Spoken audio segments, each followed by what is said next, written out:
Angkatan bersenjata Yaman kembali melancarkan serangan menyasar bandara Israel. Serangan tersebut memicu kepanikan terhadap warga pendudukan. Pasukan roket Angkatan bersenjata Yaman mengklaim melancarkan operasi militer tinggi menargetkan bandara Ben Gurion di wilayah pendudukan Yafa, Tel Aviv.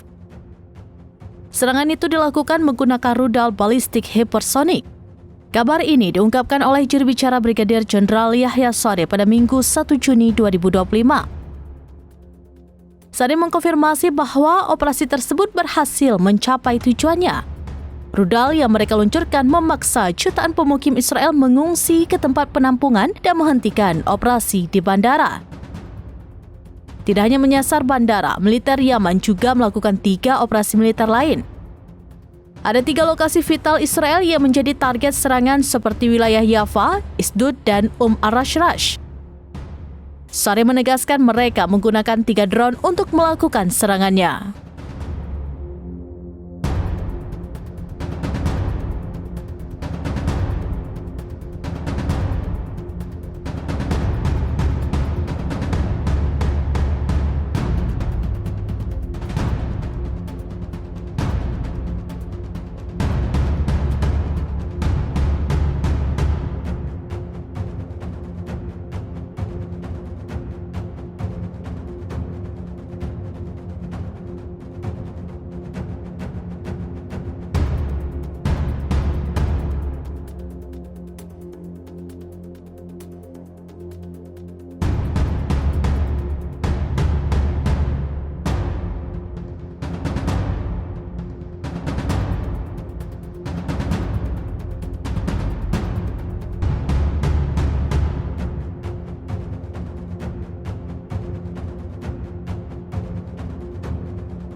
Download Tribun X sekarang, menghadirkan lokal menjadi Indonesia.